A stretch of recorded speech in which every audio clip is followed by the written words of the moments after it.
Someone up in the light. Good morning. Hello, everybody. Thank you for joining us on YouTube today. This is Tara Lee Live, and we are going to be hanging out with Bacon. Who is Bacon? Well, we're going to find out today. And guess what? Johnny B has also joined us, and also my co-host, Amazing Drake, is here with us too. Should we smoke one up first, guys? Yes, we should. Good morning, everyone. So happy to be here. Yeah. Happy to have you, my friend. Happy to have Johnny jumping on. Happy to see this beautiful garden in the background. My goodness, Tara, look at those plants. Yes, that is my garden out there, you all. And also, if you're joining us today, remember to have live chat up and not top chat. And also remember to like, subscribe, and please share. We need everybody joining us in the mornings to hang out with all you awesome cannabis people today. I'm going to be smoking on some lemons from my awesome friend Kush Kirk right there. Going to be going in on that today. Going to dab that up this morning with y'all. Drake, what are you going to be hitting? I think I've got Miracle Sorbet, GMO, maybe a mimosa or something else. I'm not too certain what we got lined up completely today, but we're going to be hitting it, whatever it is. There's no labels. Awesome. What's Bacon hitting this morning?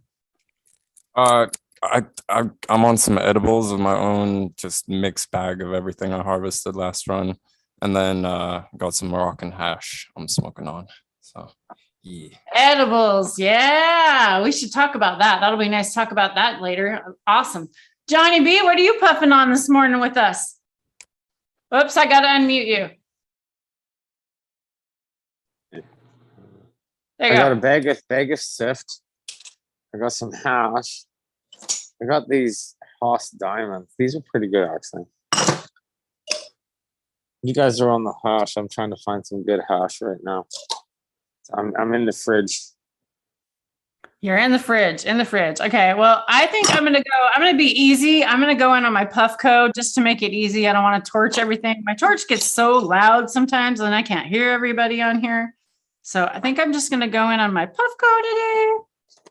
And thank Kathy out there for getting me this Puffco glass. There, look at that. Look at that. I'm looking for first bounce, but I'm not finding any. Good. There we go. It's pretty elusive. It's in first bounce right there. Okay. Well, cheers, everybody out there. We got Sammy and Sis in the house so far. Welcome, everybody. Here we go. Cheers. I'll fire up. I'll get ready, but I'm getting this coffee going. I just got this prepped up. I was out at Great Buddy's property last night. There was a triple birthday party combined. We had all sorts of games going on out there, and yeah, it was a blast. Oh, I brought some hash, and I might have even brought a couple of liters of some tea, some Earl Grey extra foggy. So it was fun. It was a blast. We all had a great time. But now it's catch-up day, and I'm also quite exhausted. Dog didn't even get up today. That's unbelievable. That doesn't happen. So there you go. Some very good nice, sift. John. Look at the sifty sift. I know, Sammy. I love Drake's hair today. Drake is like the man of many hairstyles. Let me tell you, this guy looks different every day. I swear.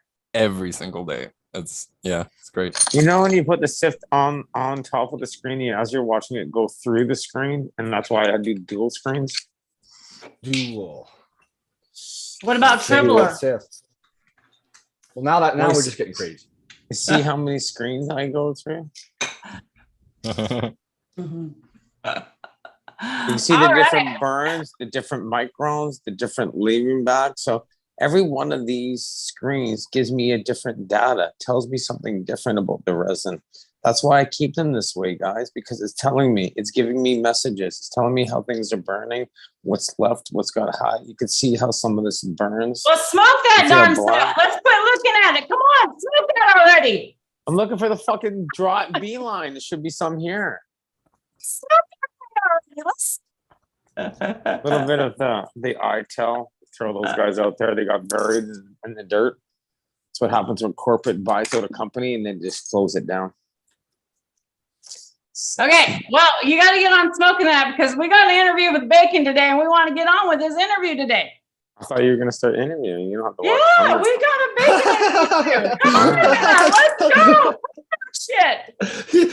That was perfect, Johnny. Well, why are you worried about my hash then? Why don't you get on with it? You're hilarious. I was gonna let you smoke it up. There we go. All right. Well, Bacon. Now that Johnny's finally had this hash hit here, I was showing it for everybody. There we go. Where is Bacon from? Well, let's start with that. Bacon and I met in Discord. We'll start with that. I'll tell you a little bit about that. We are on an amazing Discord that we hang out with some awesome breeders over there. We have a lot of awesome people that are doing regenerative natural farming chat over there. So we love to talk about that in the mornings. Drake and I are over there quite regularly. We wake and bake over there. It's really awesome. It's the Northwest 47. And to get into that, it's kind of a private one. You have to get okayed. They kind of want to make sure that you're good to be in there. Well, you've joined us. I know you're on there, Johnny. You've joined us. You've been in there once. So anyways, but we'll make sure we get that taken care of later. If you're not, we'll make sure you're not. But you can go to Lemon Hoko and DM him, or you can DM one of us to get one of those things, to get that information so that you can get in the Discord. So I met Bacon over in the Discord over there. We meet amazing people from around the world. And Bacon, go ahead. We'll let you tell us where you're from. So I was born and raised in Kenya. I've lived in Africa pretty much my whole life, but I've moved around quite a lot. Both my parents are freelance journalists. So yeah, they've traveled since they started working. So Kenya, and then the States, California for 3.5 years, and then back to Kenya, and then South Africa. And then I moved to Europe because both my parents are actually Danish. So we moved back to Europe. They stayed in South Africa, and then I've been in Denmark ever since, with a few stints down in the UK for a few years. But I'm back in Denmark at the moment. Yep, that's me. Oh, you keep moving, dude. That's wild. You've done traveling before. Might be going to Thailand or Portugal here next year. Moving. So yeah, we'll see what happens. No way. Yeah. You've been growing weed in every one of those locations, haven't you? Pretty much. Yeah. My dad's Did you hear? That's all I needed to know. That's all I need to know. It's just like, there you go. So I just had to ask the question. So all these places you've grown weed in, which is fantastic. So like I would love to grow in all different parts of the world and learn those different altitudes, climates, and everything like that. So thank you. Dial in that spectrum. I know you'd be out there with me, Johnny. I know. I just want to. I might have to start living in different parts of the world. And you're interesting me. I'll keep talking. Yeah, my dad's old hippie, old hash dealer from Christiania. So I'm a second generation grower. I've been growing since I was about 13 and a half. I used to help my dad when I was around 10, 11 when I noticed the plants were there. So I thought super cool, dude. So then you were obviously starting at a very young age, and it was something that you were lucky to be educated about through your family and then shown the ropes a little bit. Where did you go from that point on? If you started around 13, 14 or so, what was the progression of Bacon through his growing journey? So I started my first plant was actually just some bag seed I chucked out some window that grew that my dad let me keep, which was super awesome, until my mom noticed, and then she was like, chuck it. And then yeah, we had to chuck it, but it was like 5 weeks into flower, so we smoked it. It was fine. But yeah, no, I got into the forums pretty fast, Overgrow, and I caught some of those smart heads on there. Vader from Ocean Grown was a big fan. I was a huge fan of him on the forums. And then once he started his YouTube, I just got in on that. And yeah, I kind of nerded the flood and drain system a while. And me and my crew, we tried rocking that, but we also did outdoor in South Africa, which was super fun. I was actually probably the funnest time growing was outdoor in South Africa. I really miss that. How were the So why soils? was that? Why was that your favorite? The climate was perfect for outdoor. I mean, I've never had plants grow that beast outdoors anywhere else. Like it was just, I think California is comparable maybe, but that's about it climate wise. And I haven't grown in California, so I wouldn't know. I've just seen plants grow and it looks similar. And then just the cultivars down there, and then I just the expression of all the plants we grow were just amazing down there. Super happy, super vigorous, and just huge monsters, trees.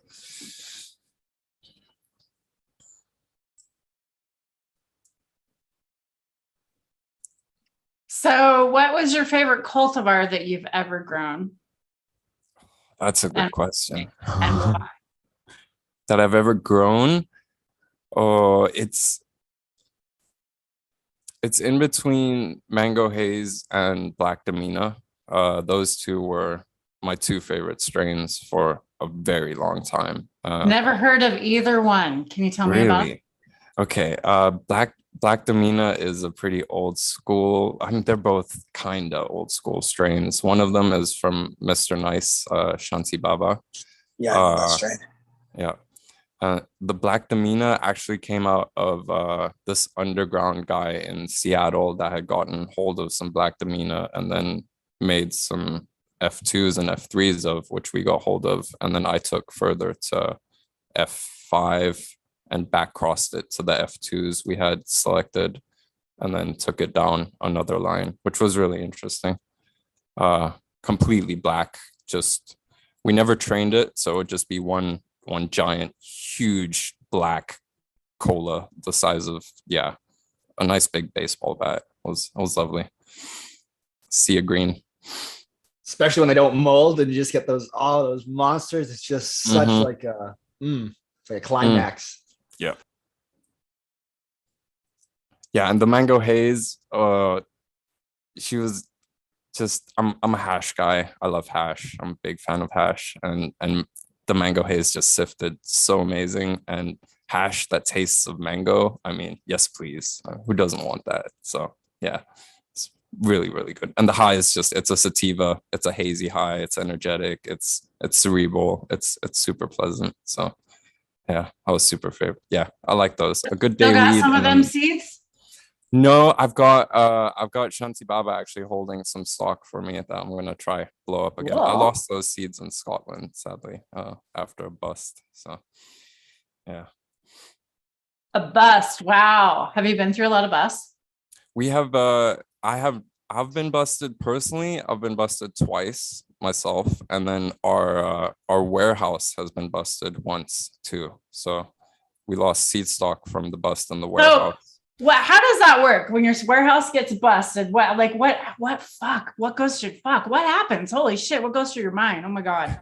You lie low for a few months and you pretty much just move again. Like I was gonna say you gotta just kind of like get away. I've had places go down and I've never been busted and I never will, but I mean you've gone to a place and you just seen cops out there and you keep driving and you go, okay, I'm never going back there again. Never going back there again. Never going back there again. Look the other way or just look at it, go, wow, check that out. What's going on? Like, don't look concerned. Don't look.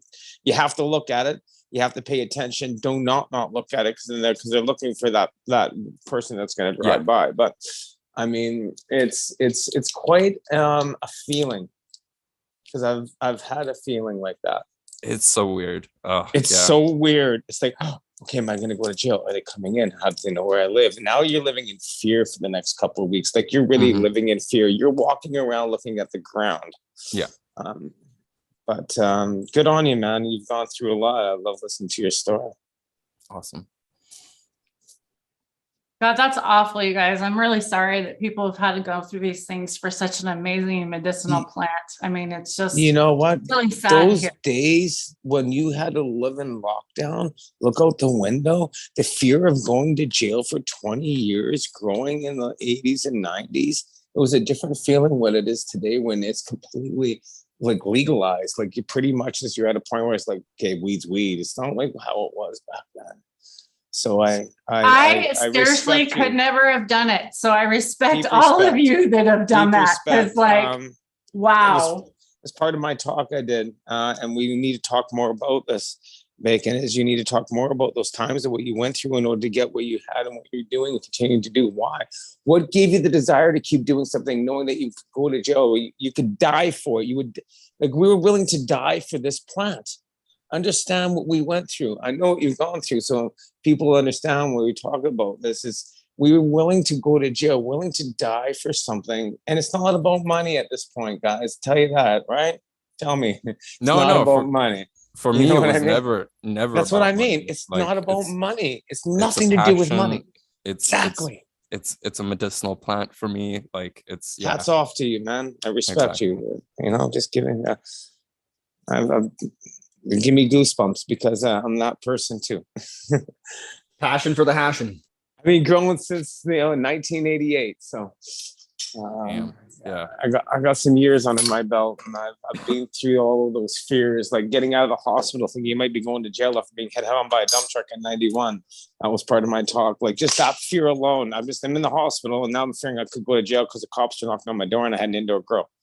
Yeah, that's just, and the medicinal thing about it, and I know Bacon is really about the medicinal because, we talk so much about regenerative, and that's what's so important to me that we talk about so regenerative important. because, So important. so Bacon, when did regenerative become part of like your medicinal journey? Like, did you know that right away, or when did it become medicinal? Go ahead and talk about that. Yeah. My parents are old hippies. We've always had that hippie aspect to us. So even though we're okay with modern medicine and stuff like that, I've always known that, cannabis has helped me with my pain and such. I have osteoarthritis in my hips and my joints. So yeah, it's been a huge help against the inflammation with that.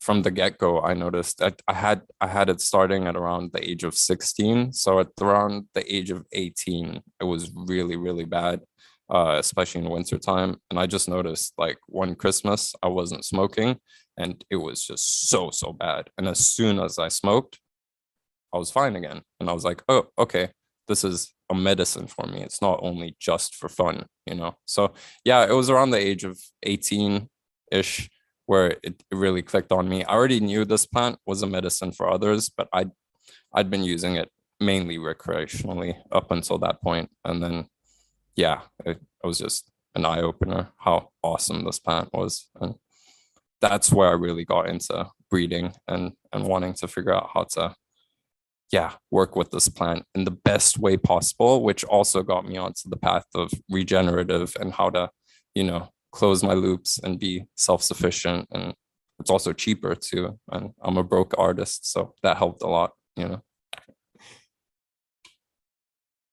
Oh, yes. Broke artist. Let's touch on that a little bit. What does Bacon do? Bacon's an artist, you guys. I had no idea. I didn't even know this till just the other day. Go ahead, Bacon.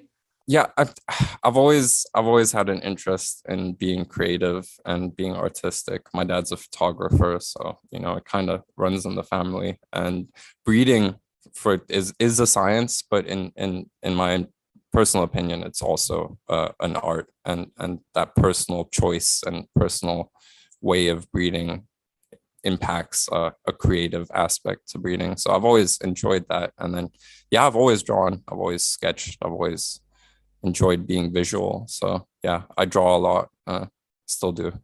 Yeah. Spray paint a bit. Yeah, he's a spray painter. I thought that was really cool. I've never really known people to spray paint. And being in this cannabis community, I am noticing how much more the spray painting and the art and the stuff is so much kind of intertwined with all of this and the art.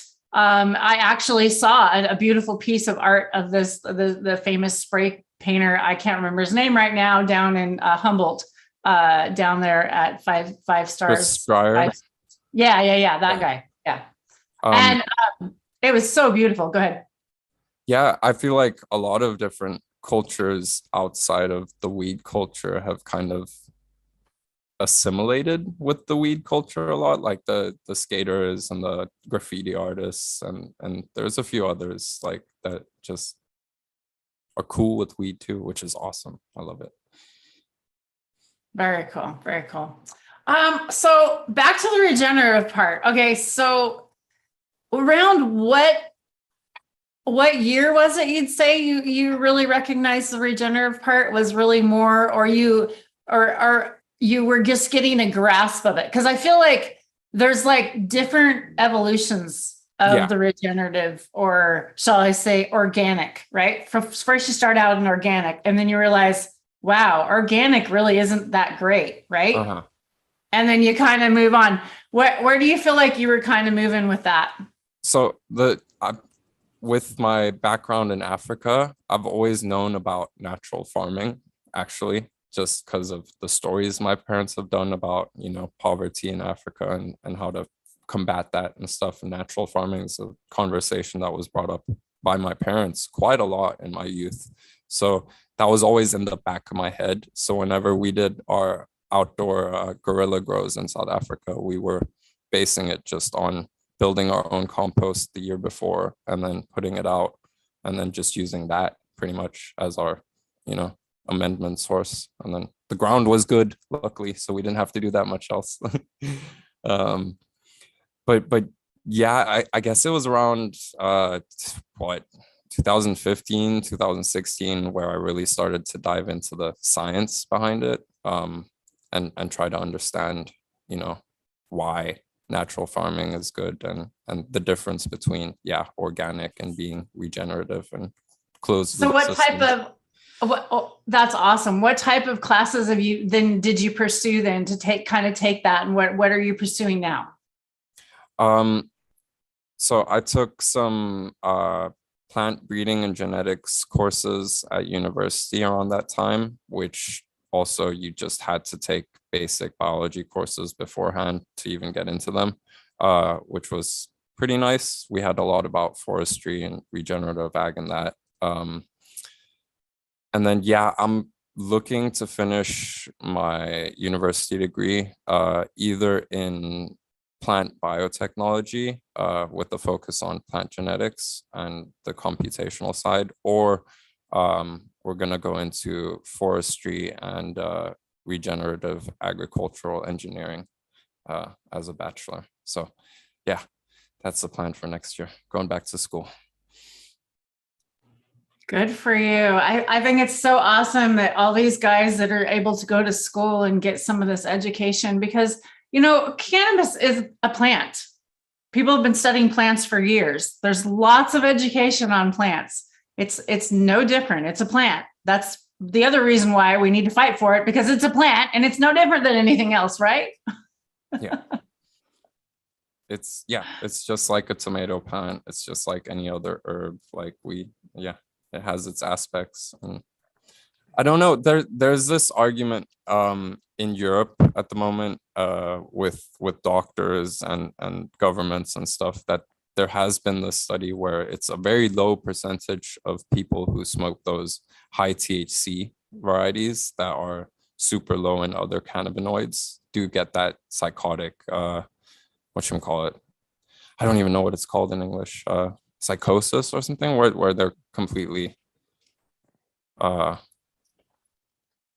like their anxiety goes crazy bad and they can't get rid of it for a few weeks sometimes. What? Yeah, That sucks. that sucks. It's a very low percentage of people, but the study has been shown it's like 1.65% of the whole population of Earth that would be affected by those. Yeah. Well, if you go at like 7.5 billion people, not 1.5%, whatever, that's a lot of people. That's still a lot of people. Yeah. That's like you're looking at like probably like 7.5 million. Exactly, Johnny. It's not just numbers, it's people. All right. So, I mean, when we take a look at that, there's some studies that were recently done that I've been able to tap into. Over 100 of the clubs that were selling all the different types of cannabis and the OCS.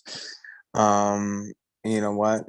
95% of people are buying the cheapest weed. It's $14, right? So, because a lot of people aren't buying connoisseur weed, a lot of people are only looking just for that stable. Like most people that I went to school with, most people I know, they just smoke weed. They can't handle my weed at all, zero. And that's like, oh, push up time. So That's I have a about- question. I have to say how true we have this conversation, and I want to know if this is like bro science, because we have a little bit of bro science going on.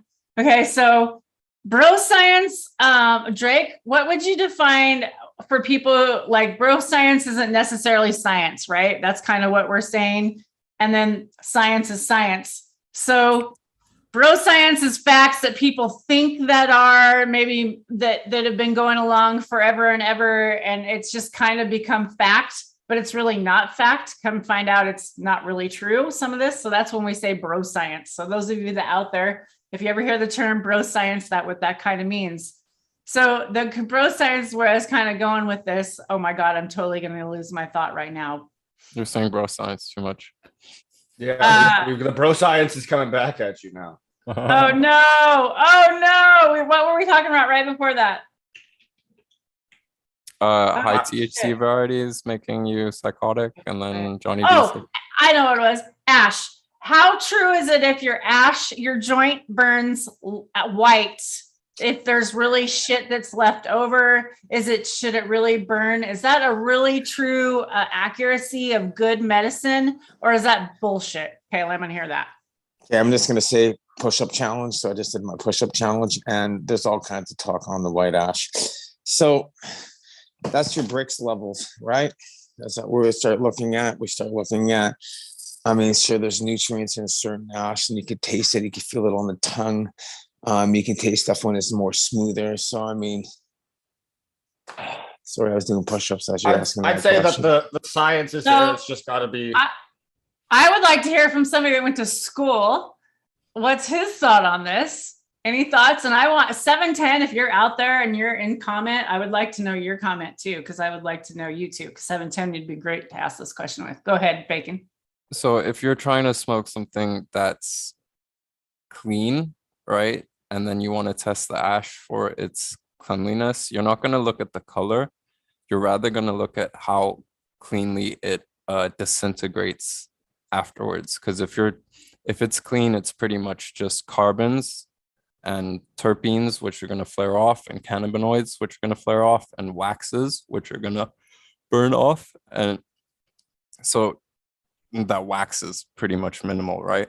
But those contaminants like heavy metals and such, for example, I'd say heavy metals are probably the ones you're going to notice the most in your ash if you have any form of contaminants, as well as like dirt, like if you have dirty flour, for example, like too much silica in your plant too, that could cause it. But then you rub the ash, you will see that the particulates will be bigger compared to if you didn't rub it. Like if it's clean, it should just smolder. So it's not the color, it's the particulates. Yeah, it's how it burns, because carbon burns clean. It's going to burn into nothing, right? While heavy metals aren't going to burn. They're going to stay as little. They're going to clump up when you rub it together. If that makes sense. Okay. So do we think the color's bro science, or it's true? It's kind of science in a way. Slightly circumstantial.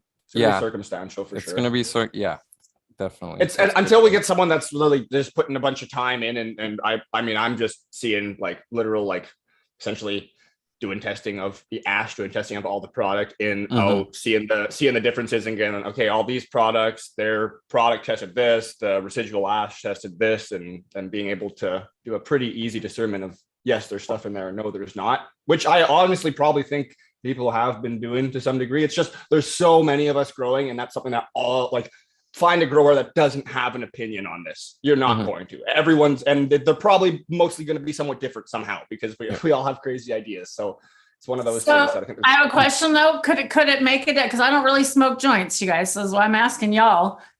Could it make a difference how you grind it anyway? What if you grind it really, really small? Could it make it could it make a difference? So what if people packing these joints? Because I want to talk about joints because people smoke pre-rolls. We know that that's like the number one thing that everybody's buying is pre-rolls. Is it so like maybe it's the paper that's burning black, or maybe they can really grind it a lot smaller and it'll make the particular burn better. Is that a possibility too? Do they have to watch out for this? Well, yeah, I've noticed that too. Sometimes if you grind up stuff too big and it doesn't burn through before it burns the joint, then you'll have those like black pieces in the ash, right? Darker spots that didn't burn completely. So yeah, I think that plays a fact. But then how smooth does it smoke if you're grinding it completely down, right? You got to take that into factor too, the pleasance of the grind. Where's the best optimal grind ratio for your weed for a pre-roll? I know somebody right down here in the bottom of my screen has an amazing grinder. I know that 710 was just using it the other day. Mr. Meditainer there. Grinder away, Meditainer. I can't. Well, what's great about a meditainer is a medium to fine grind, and we looked at that medium to fine grind for burning, and then for that burn ratio, so then you get the same consistency, which is how we want to do everything. Scissors stones and gives us consistency. Other grinders gives us, like you say, pieces. But I mean, that medium to fine grind seems to be the best burn, in my opinion. Awesome. Oh, there's 710s timing in. There you go. Flesh or natural, proper cure at proper temps. There you go. 710. AW has a lot to do with the burn too. So water activity inside that container that's keeping that cannabis fresh. So they've love to talk about that too. So it's the amount of moisture or water activity inside that cannabis that's keeping it so it burns at that same kind of consistency. Too dry, we know burns hotter. Too moist doesn't burn consistently. So finding that consistent burn at the same time is also key for patients, because I found that in order to standardize my cannabis, it came down to water activity. And that's what really played a key role. Again, that same terpene over and over. I've been trying to standardize my grow for years with nutrients from mixing soils, now going in back into, basically not back into, but really learning living soils. Consistency, right? Consistency is everything. Yeah. So I've only been able to find it through AW, and that's with having that same water activity inside a container. That's why I hold that same terpene. That seems to be the best way for me. I would like to know your opinion on that. So Johnny, what's your favorite percentage you like to keep your smoke at when you're going to smoke? It's normally around 58 that I find, and it's around anywhere above 55 to 58 seems to be the sweet spot for me. That's why I've been able to consistently maintain that consistency, saving that terpene shield and understanding that smell and that flavor, because now I taste it instead of smelling it in the jar. I'm able to crack it, smell it, enjoy it. How about bacon? What percentage? All you out there in chat, what percentage do you all like to smoke your weed? I'm curious. Let's see. I want to get everybody's opinions. Bacon? What? Can you repeat the question? What percentage do you like? What percent of moisture do you like to smoke your weed? Around 55 to 58%. Drake? The same thing. I always try to keep closer to the 58, but right around there. Yeah, I'm more closer to the 58. Okay. We have a question in chat, and this is a good one because we can lead into another question I want to have for Bacon. Why do I hear you should not flush if organic? Bacon, Drake, which one? Go ahead. Who wants to take that? Because we talked about this just the other day in Discord. I know that we talk about all this stuff in Discord. So go ahead. Bacon, I'll let you. We're interviewing Bacon. We'll let Bacon take it. Oh, what do you mean? First and foremost, vernacular, right? And flush or finish? What are we talking about? Like, because there's explain it. Explain the difference between both first. Go ahead. Firstly, flush. You can flush anytime, and you're just flushing the pot of nutrients That's my opinion of what a flush is. Finishing is what you're doing at the end of a flower cycle to let the plant senesce. And how you finish depends on what medium you're growing in and what type of nutrients you're using and what type of growth style you're using and stuff. And if you're growing in organics, you don't really need to force the plant to finish. It's going to finish on its own. You don't have to flush the medium to force it to finish. Like it's in a proper no-till organic soil, the plant's going to take what it needs right at the right time. It's more your environmental control that forces that senescence, especially if you're doing indoor organics, light cycles, far red, you know, colder water, all that. Yeah, I'm having all kinds of problems. I'm like outside going, I changed over to living soils. Now I've got hay on there. People say, don't put hay on there. I'm like, it's already on there. I've added gypsum. I've added worm castings. I'm just listening to people and shit, man. I'm in there this morning going, hope this finishes. What's next? Fucking something. Oh man, I'm learning. So I'm definitely paying attention, and I've got a whole new learning curve of growing, of 30 years of growing, and all of a sudden I'm just like, what just happened? It's not working out that well for me. So I'm definitely. My best advice would be biodiversity in IPM regimen and just microbials, and you're probably gonna have great success. Adding the microbes. So going along with this flush part, why you wouldn't flush, like run water all the way through your system, because you don't want to flush all your microbes out, right? You want things active in that soil. Think about it that way. You'd be washing all your things away. You don't want to drown things, right? Wouldn't that be kind of an easier way to put it? Just a simple, easy way. The simple, easy way. Plus, you're growing in soil. You don't really need to do runoff at all when you're growing in soil if you're doing it properly. So no runoff. So you waste less water. All of that is much better. So another thing with that, I know that Johnny B just found out, is you don't do a dry back either, right, Johnny B? Son of a, what's this? I've been drying back for 30 years. What just happened?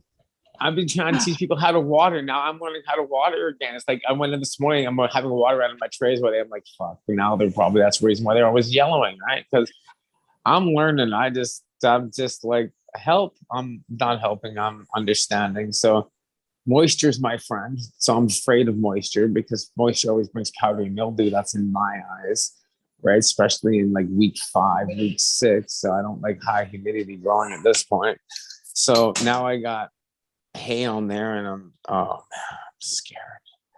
And everything's yellow. So now that I've dried it out consistently more than once, what would be your best advice for someone like me that just kind of like is 3/4 of the way through and has got to figure this shit out? Have you re-inoculated with microbes? Of course. Of course. Yes. Lots Microbes, labs, teas, Awesome. water cellular calcium, fish amino acid. Then maybe yellowing at the bottom, so they're just hungry and problems with the roots because of the dry back. 100%. Plus, I'm the guy that put them in 4-inch beds because I was like just old beds, and that was wrong too. So I'm pretty sure I'm watering twice a day. So, there's these little factors that I will change the next grow. I'm going to build some beds, make them a little bit deeper, do the changing, kind of get more into this, get a proper top mulch for the top of it for my next round, understanding living soils. I'm an all-in guy, jump in, learn along the way. I do have an idea for you, Johnny. Yes. You could kind of go like a little bit more of Drake style in that 4-inch bed, maybe. What do you think, Drake? Like plant and just do all ups, like all tops. What do you think? Definitely, but on the right track with getting a bigger bed and more soil there first. If you can get your 14 to 18 inches, it's definitely gonna give you a lot more fruits. Watering for beds when you're in a sealed room is pretty awesome too, because John's got a pretty epic system there. So if we're like, I'm just going to correlate everything back to the Jadam practice and principles. But so we try to water over about 90 minutes. So again, if you can use some sort of like a spray nozzle, have drip emitters, have something set up so it can, not be watered so quickly, that's a good step too. But we water until total saturation once every 2 weeks, especially if you've got a couple or a few different beds. So you take half your room, you water it right until full saturation, aka you're set up so you can have a little bit of runoff. So you water it just until you get a drip or two from a couple areas. It's hard levels to get to, but once you get familiar with your beds and with the amount of water it takes, then it's not that challenging. And when you're a sealed room, all you do is calculate the amount of water your DHU and your AC removes each day. And then every watering, that's the amount of water you add back in. Because in a sealed room, the water's not just disappearing, right? If the water leaves, you put it back in, you're good to go. So you rotate from half your room to the other half of room once every 2 weeks. One side gets full saturation, then the other side. Each time you're bringing both sides close to it, and you know exactly how much water you've removed, but you can just selectively add a little bit more to the one each time. And then every 2 weeks, you're getting this complete saturation, which is kind of what we want. But then also you're ensuring that you're not continually oversaturating your beds by giving that kind of back and forth 2 week allowance. So then you're never running into issues with fungus gnats and stuff that are very prominent with living soil systems. So like in my beds, we saturate completely once a week and only water once a week from 5 to 8 days, I guess, depending the size and just vigor of the plants. But it's very easy to get the proper amount of water back in, which is something that's very challenging. But again, that's because of sealed room. It just makes it so that it's just simple math. When you're not sealed, there's a lot more guesstimates you have to do.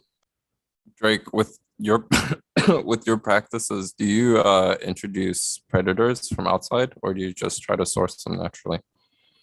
So it would never really be done on an indoor scale. Like with Jadam, it's 2 acres or more and outdoors. So it's just diversity, as you're saying, and just when you do the system properly, everything kind of works nicely. And then we've got the different herbs that we can cook down and grow on our property that can, target specific pests if there's issues that aren't being mitigated naturally. But it's kind of just make the system good. So indoors, I have inoculated just because in the past, that's something I was used to. So yeah, when I started up, I made sure the soil was already set to go with some different beneficials. And then I'm a fan of a couple of the bugs, like the minute pirate bug, the Aureus insidious. I really like them and they stick around in my environment. Rove beetles, you can't get rid of them, and they're awesome little helpers. And then maybe there's some Swirsky in there because they are pretty resilient to different temperature and humidity fluctuations, and they're pretty vigorous. They'll chuck some pollen down as well as a couple different pests. So get a few pests in there, and then ideally, or predators in there, and then ideally not have to ever inoculate again. But in between each round, we have our, say, bracken herbal solution that we cook down and we use as our foliar for an insecticide. And then it's nutritional value as well. It's 100% plant nutrition. So we'll spray down the beds and or any of the plants, and just depending on what we have to do between the cycles, just do like a full clean. And then the beneficials in the soil always stick around. And if there's some issue throughout the run, we can obviously re-inoculate and add some more Aureus or whatever we need to, but ideally not. So I want to touch back just really quick. Octotom made a comment in chat. He said, or the water could be too warm, causing root rot. 100. He's seen some people that store their water in the greenhouses at 105. Yeah. Watering with 105-degree water wouldn't be that great either. That's a great point. Pay attention to. We're pretty anal to water in the same temperature water as the room. So it's a bit of a pain in the ass, but it's as simple as just checking your res before you go in there, knowing your room condition, and then heating up a little bit of the water or adding a little bit more cold RO water. But generally for me, I just have to warm it a little bit because I keep my res at, the 23 to 25 based off where it's sitting. And I'll just add a little bit, bring it up closer to the room temperature and good to go. We do it right before adding it because, of course, having warm water sit, you're looking for a hurting, right? You're looking for bacteria and slime and all that fun stuff. But when you do it right prior to your water and then you refill the res with the regular water, you're good to go. Cool. So, Bacon, where should we go next on this organic, regenerative, natural farming chit chat journey that we're talking about here? I think it's been a great conversation. I'm loving how everything's going down. Thanks everybody in chat for being here. You guys are awesome in chat. Everybody's talking to one another, saying hello. I swear I have the best chat in YouTube, you guys. So thanks Thanks. Love you guys all. Appreciate all the comments. Drake and I love you. Really missed you. We haven't been live a lot. We've both been so busy in the garden. As you can see, my ladies are getting big out there and I'm looking lovely. They're looking lovely. I love it, love it, love it. So let's talk about seed breeding a little bit, maybe, because everybody is like popping right now. Everybody's like, I just got rid of a whole bunch of females. I got rid of males. Sorry, I went males. I just got rid of all my males in the garden. Do we want to talk about seed breeding a little bit and maybe pollen collecting a little bit? Or do we want to talk about maybe some teas that we use in the garden and maybe are you doing ferments? What direction do you want to go? I don't care. I'm open to both. Pick one. Oh, pollen collecting is pretty pertinent because I'm going to. Okay, let's do it. Go for it. I collected some pollen off my GDP selected male, which I'm trying to keep around long enough to do back pollination onto my alien rift to that GDP male, as well as do some more pollination onto the blueberry and the Maui's, and yeah, trying to keep the GDP male pollen alive for at least 2 years viably, so I can use them properly. Can you guys see me by any chance? Yeah, we can see you, Johnny. See, I've never seen this before.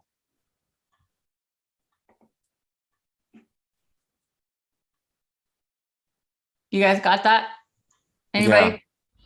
Whoops. I tried to spotlight. Now he's gone. Where'd he go? I'm trying to get some advice from some experts here. So okay, get some advice. Here we go. Get some advice. Yeah, I'm just kind of confused. So this is one of the phenols. Like this side here seems to be locking out really bad. I'm trying everything. So I guess I have to get the leaves. I'm gonna send stuff in to get tested now. So I just went the Gaia Living Soils. I added worm castings and gypsum, and then I'm adding microbes. And this is what I'm getting. Everything in week 5 now is just turning into a nightmare for me.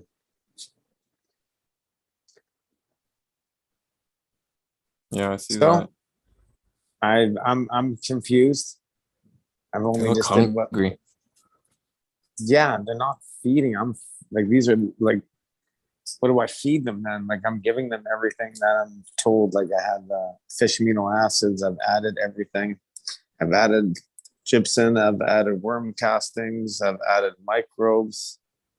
Okay, but the problem is you've got to wait for all that to work, Johnny. You got to realize that that's what you've switched over to. Is you've switched over time. Oh, sorry. That's what I started with though. So I had living soils. So I did dry them out. So it takes some time. So we're just gonna like pray that, and that's what I'm hoping to just finish. That's what I'm looking at. Yeah, mulch more first and foremost. That's too little mulch. Yeah. He just barely got the mulch on there. Yeah. And I learned that this is actually a hash plant. The original hash plant cost me $313. That's why, and it smells like the original hash plant. So that's from Charles. That's from me, from Matt. But that's the one that's in ProMix. Is it just me, or do they look slightly root bound? At least the first plant we were looking at. This one? No, the other one next to it. These ones? No, the other direction. This one.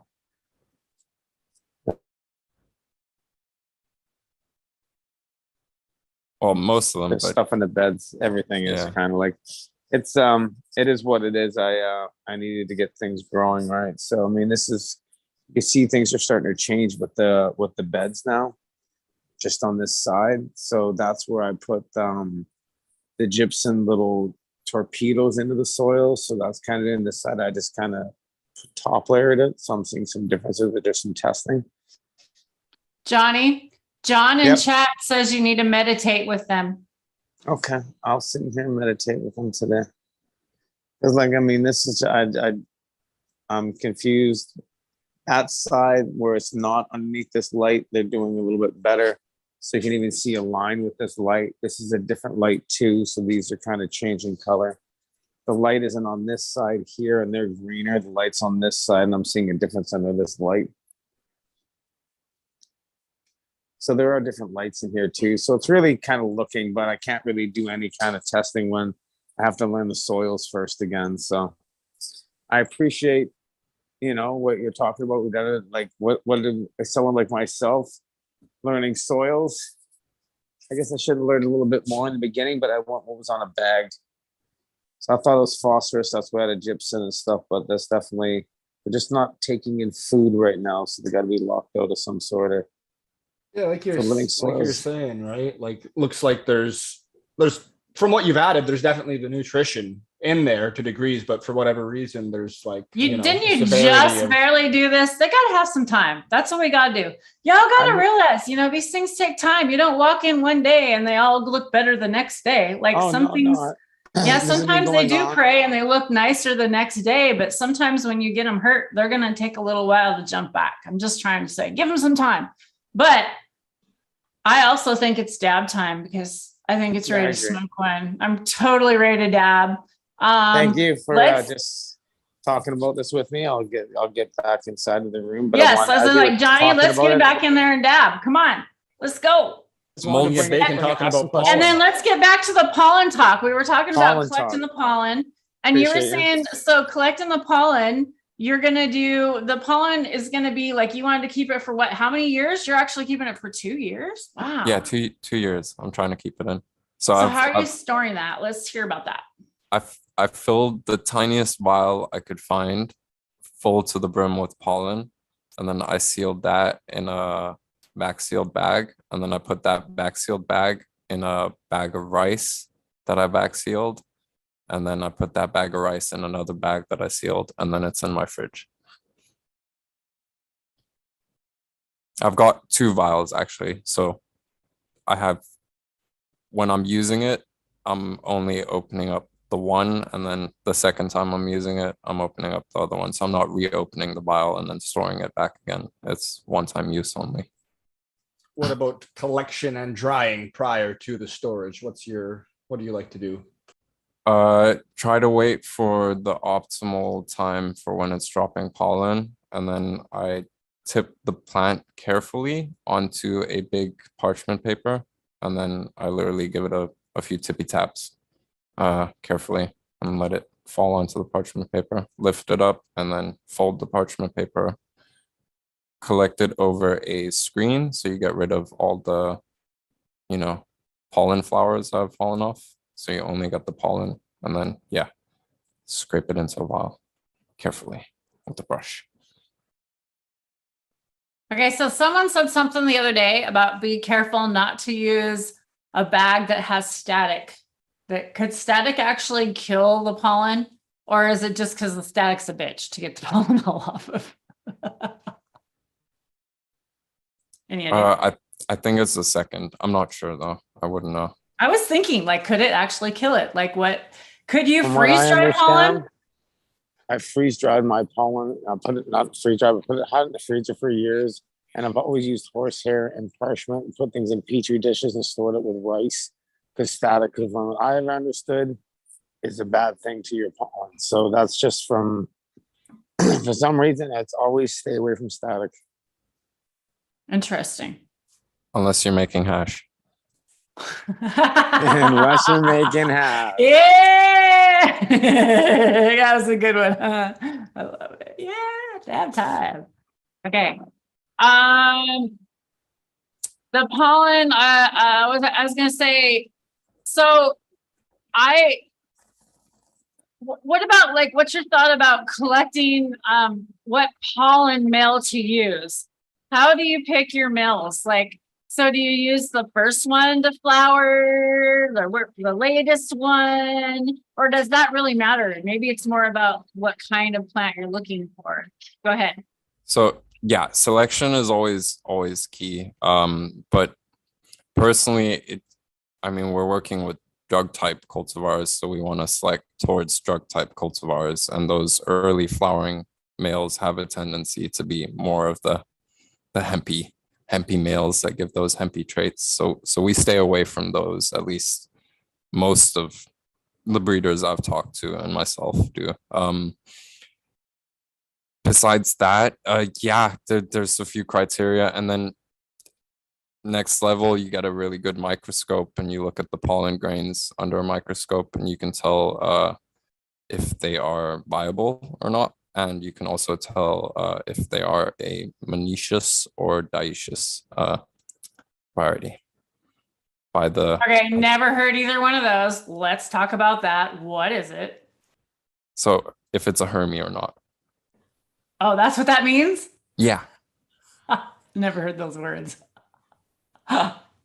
Monoecious just means it shows both traits in one plant, while dioecious means that the sex traits are individual. Is it easy to see? With the pollen grains under the microscope, somewhat. I can pull out my notes at some point, but yeah. You can count how many little points they have, and as well you can see the size of them, and that will usually tell what they are. I think if it has 3 or less, it's monoecious, but don't take my word on that one. How good of a microscope do you need? Around 1,000 times at least. Okay, it's not like the microscope that you need for like soil though, right? That's another kind. It's actually around the same. So exactly. But there's a soil one where you have to have it lit from below or something, or I don't know. There's something special about a soil one with dyes or something. Is there not? Or I'm not thinking right. With the soil one, you actually want it to be able to lit from above as well as below. So you okay, can change. That's not what I'm thinking of then. The one like Elaine would use, right? Would it be similar? Yeah, very similar. Okay. Pretty much, Okay. yeah, the same. I don't know my microscopes. Obviously, I'm not no scientist here. I just have a passion for cannabis, and I appreciate y'all that do it. Because it helps us out. What, Drake? Is it the Omax that she uses? You recall, Bacon? Is that the series? Think so. Either way, I think it's the Omax variety of microphones of microscopes. Oh, apparently Lemon Hoko's rating me today. Cheers, Lemon. They're rating- Cheers, everyone. they're Most rating. love. Cheers, everybody. Thanks for being here. Appreciate you all. Much love. We love y'all. Our big family out there. Identify Hermes by pollen grains. 710 wants to know more, I think. Yeah, 710. I'll find I have it linked and saved. I'll send it to you. Don't you worry, buddy. 710, get your ass in here and you could ask those questions right here. Yeah. Just saying. Messing with you. Love you, man. Johnny, did you say something? Oh, you're muted, John. It's dab time. Yes, it is. Okay. I'll take another Okay, one. man. I'll take another. I'll have another. I keep going outside and looking at my plants going on. You know, I was gonna start like feeding them with Medi one. They got so much food in there. I just Johnny, stop. I Go am- meditate. Like John said, John and chat, just go meditate. Just meditate. Put some See music what on and happened dance. this morning? This was the fan attacking me. See my hands? I took the stroud off and I was feeding it, and that's my hands. So you can see the cut here. So Oh, you got a good slap. oh yeah, I got a good slap. You Did it can make see your that. fingers go all numb for a second? Like Oh, did it they're give you, like, numb. that- Hit the knuckle, hit Oh, the yeah. hand. I didn't once, not twice, so my wrist was all sore. So yeah, I've been having one of these days with the garden, and I'm trimming because I'm out there trimming. The mom's really hard, and the cats meow, and the energy is just, they're not happy, but they'll be happy soon. Well, thanks everybody for coming in today over there from Lemon Hoko's Discord. Appreciate you all over there. It's a great place to hang out. We talked about y'all earlier.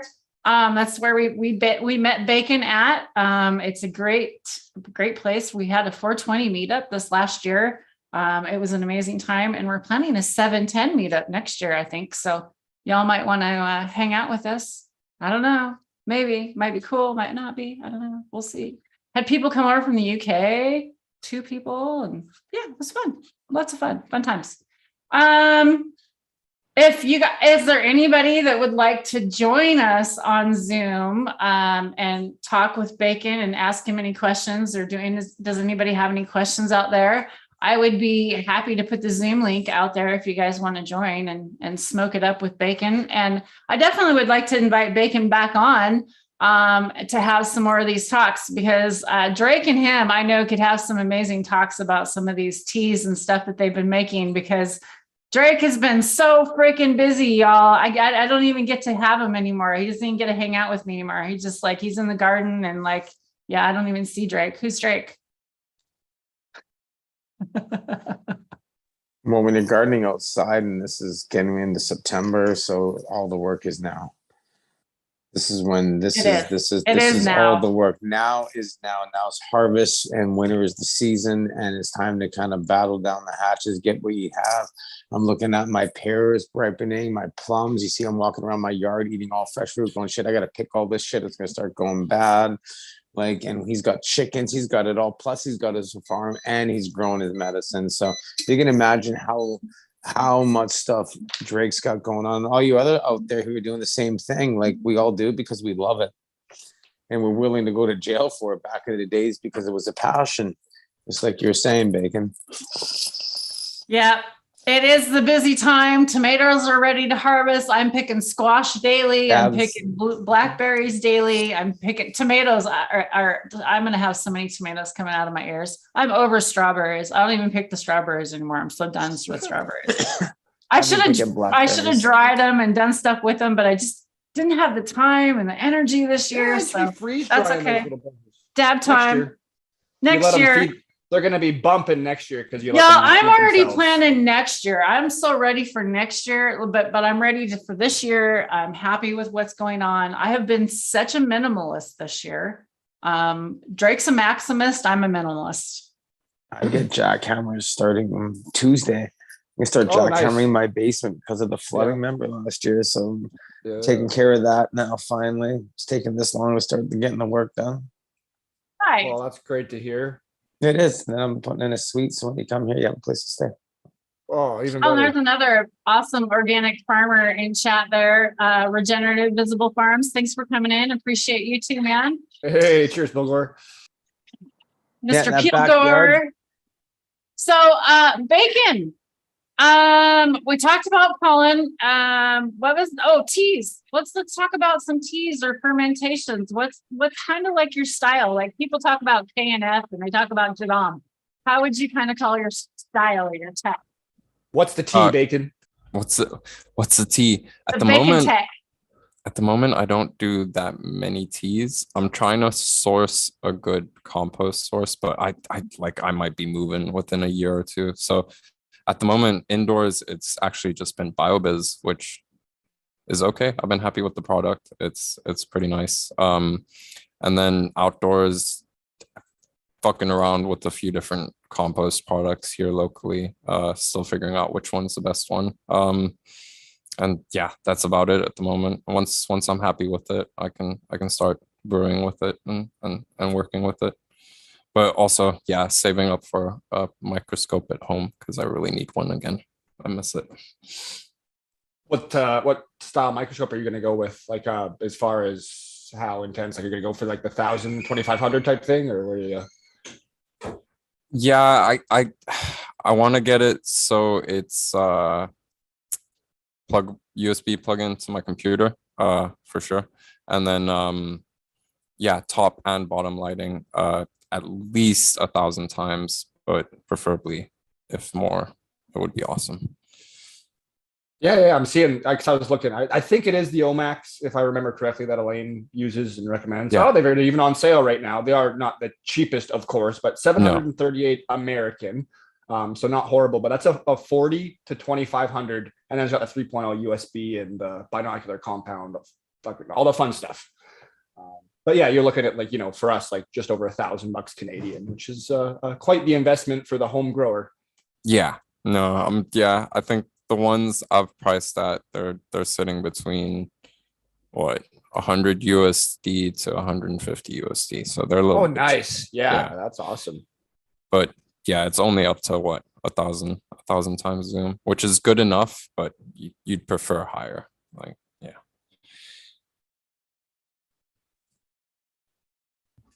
Woo! Cheers, y'all. I just had an amazing product. I had some gumbo from Kushkirk. There you go. Gumbo. That was amazing. Woo, woo, woo. Okay. So what about, how do you feel about worm bins? Worm bins, they're awesome. Keeping your own. And What do you feel like the best way of having them? What would be your advice on those? That's dependent on your environment a lot, I would say. A worm hotel is awesome for most people if you have a like little bit cooler space you can keep it in. But if not, a worm bed is also really viable in a lot of situations. Like, yeah, like worms are awesome. Worms are the best. Drake, you have one, don't you? Yeah, more like the hotel style, not necessarily hearing the term too much before, but it's like a stack of 4 or 5 gallon square buckets that just have the holes drilled in the bottom, and kind of just like, it's a pretty basic setup, but yeah. So I'm thinking about trying the soldier flies. What do y'all think about the soldier flies? Any advice on those? The reason I'm thinking is because I can feed them to my chickens. That was the direction I wanted to go. You're gonna do them indoors? I was thinking outdoors right now. Okay, I don't know thoughts. I don't even know what to do. Just we have so much winter and freezing. So what if I could do like I could put like a heat lamp type thing area and keep like a space heated in an area in my chicken pen. Would that work? Are you able to do some form of ground insulation box? Definitely. I can dig totally down into the ground. Yeah. Definitely. And cover it with a ton of, stuff.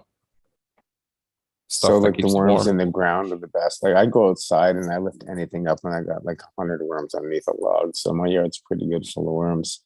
But creating like a worm bin from my garden. Well, this would be, so I was talking for smart to like do. soldier flies for my chickens. Have you seen those? They like actually feed your chickens these worms, and they're kind of maggot looking things. They're really crazy and weird, and they're kind of gross, but they also work really good for turning over your compost. Yeah. I was just curious if you knew any more about that. Not so much. I've looked a bit into mealworms, which is somewhat the same thing, but yeah, no, that's not my field of expertise at the moment, sadly. Okay, what's your favorite bugs in the garden? You gotta have some favorites. Predator mites, Hyopsis smiles and Cucumeris. Those two are my two favorite.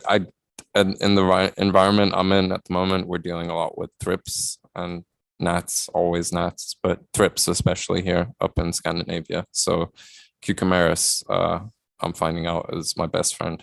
So what type of environment and why? I guess I don't know why they want to come in here all the time each year, these thrips, but they do. But the Cucumeris just, they love thrips and they hide out in the plant, which is where the thrips also hide out in. So they're great IPM for those thrips when they finally come around. What type of environment does the predator mites normally need to work? Your predators.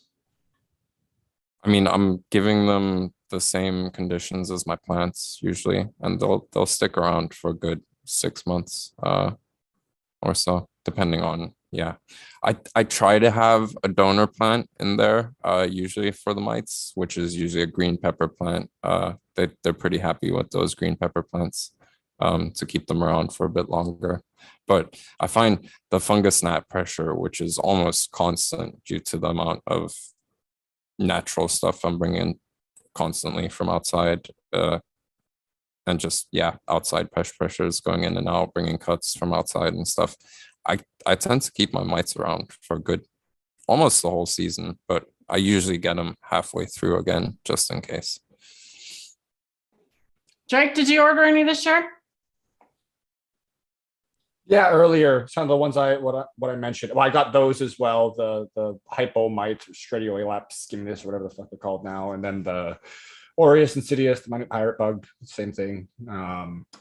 Rove Beetles, the Dalatia Crow. I can't pronounce any of their actual names by at all. They're kind of close. You have an idea if you order them before. And then I think there was another soil mite that was added a long time ago that's still around. I just call it the G mite. Same thing, I can't pronounce it, but it's like instead of the Hypoaspis, it's like the Gale or the Stradioelapse, it's like the Galioelapse or something like that. Anyways, a few of them. I'm with you.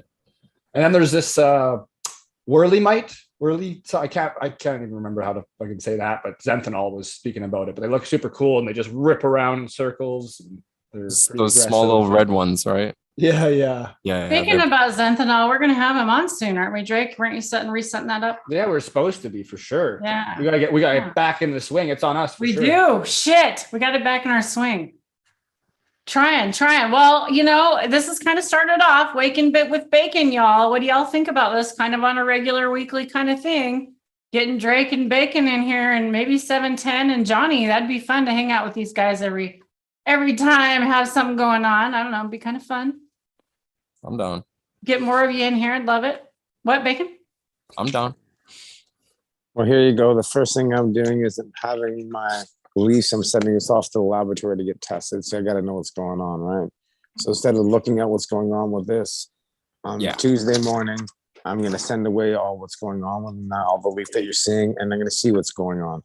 So it'll take 3 days, but I got to know what's happening now for the next run, so I know what's happening in my soils. And then I'm going to send my soils in to get tested, so I know what's happening in my soil. So I'm going to go down this and learn it and understand it. And of course, we'll see this all on my YouTube channel that's going up tonight, my first living soil beds and what's going on and kind of leading up to it and having fun like I always do, guys, learning with you. So that's about it. So I'd love to talk more about this and get more to people, because really growing at home and understanding soils, it's like the microbiome in your stomach and what keeps you going. It's your third brain. It's most important. You gotta look at the microbiome and what's going on in our soils and what's producing the fruits, which is those terpenes, which is why we save the terps. No, it's the shirt, not the hats. Grow your own. You know what I'm talking about here, guys. I'm always a sponge for information. So I'd love to talk some more about this, Bacon. And of course, I'm always talking with Drake and 710. So always looking forward to more conversations on growing, especially with you guys. Yeah. Absolutely. So Bacon, what are some things you'd like people to know most about you today? I don't want to keep everybody here super long today. Well, if we do this a weekly thing, it'd be kind of fun, and we'll just kind of have a little interview going on, and we'll kind of have little different topics. I think we'll choose something to talk about. Definitely down the regenerative organic permaculture wheel. We'll definitely be going down there. Did you want to talk about anything, other specific things today, Bacon? No, I'm pretty stoked. It was really fun to be on and chill and smoke and wake and bake with you guys. So yeah, that was great. Awesome. So maybe, I don't know when, we might have Zenthanol next. Definitely Bacon, hopefully you'll be coming back with us to do that, and Drake will be here for that. I could spotlight my garden real quick for you guys. There's my garden out there. I'll spotlight that so you can see what plants that. are we looking there at? You go. There's my plants. Okay, so the one on the very, very, very end, which you really barely can't see, on the right-hand side. I think it's the right-hand side for you guys. I don't know, maybe. The farthest one, that's a Red River one back there. You can hardly see it, but all these other ones are a cross that I accidentally made with a 70s Mama's plant, Mississippi Queen, and a Super Lemon Haze that I had got that was an F2 from a guy in Oregon that I didn't even know his name. He gifted it to me. And I grew it in 2018 was the year that I bred those. My girlfriend, Kathy, then grew some, and she said they were amazing. I just gifted her some seeds and said, well, here's some seeds for free, try them out. I didn't even grow them first. She did. And she's like, oh, girl, you should grow those. And now I'm like, holy shit, I should grow these. Look at them. They're amazing. Oh my God. I grew some last year. Now here I am growing them this year. So I'm super excited to actually be growing my own accident. Aren't accidents great?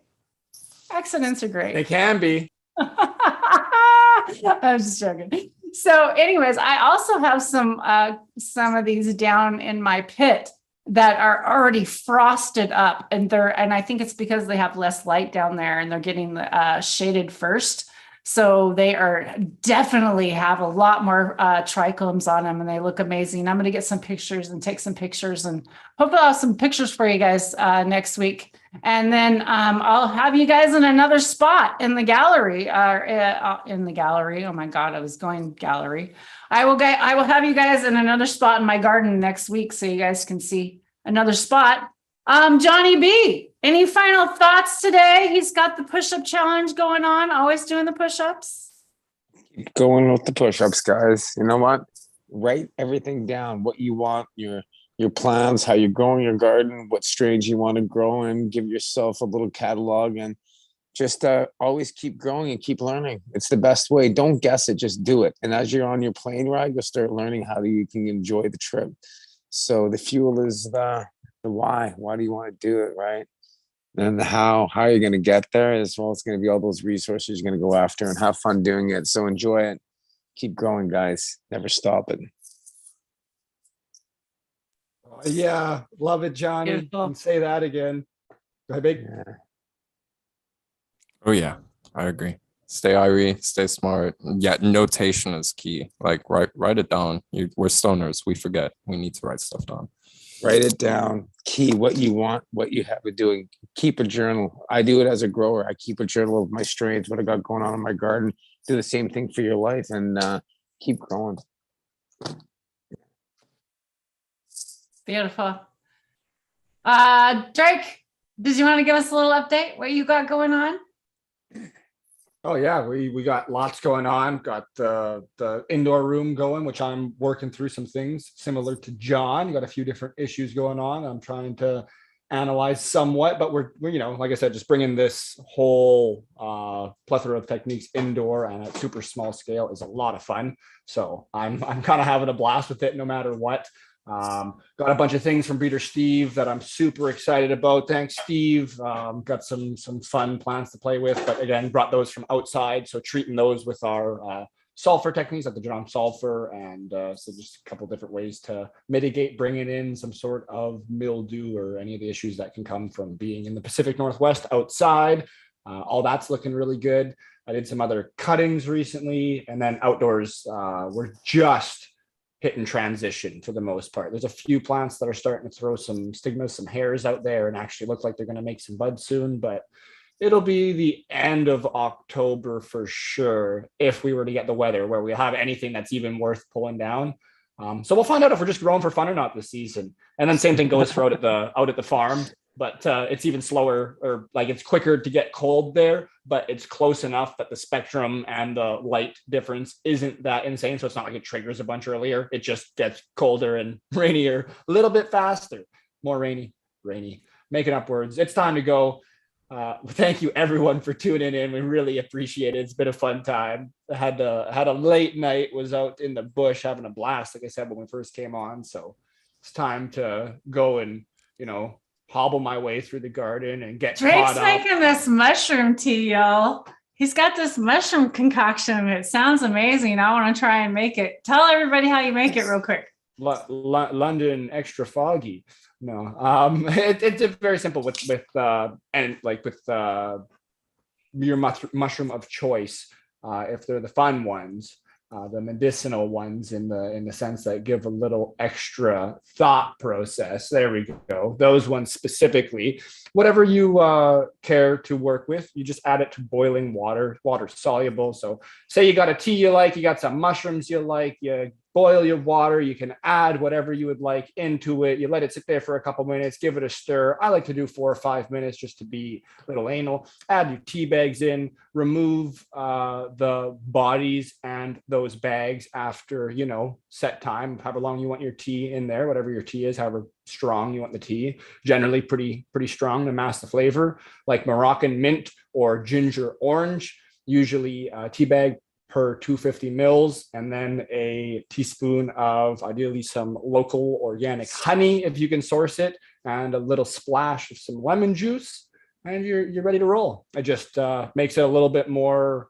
easy to go down, a little bit nicer on the palate, to get a nice flavor of tea. And you might surprise yourself. You might forget what's in there, so you gotta be careful. Label it, just like you write everything else down. Write down what you've done. Yeah, definitely label it. And I hear it helps people on their stomach, because some people have a little bit harder stomach digesting some of those.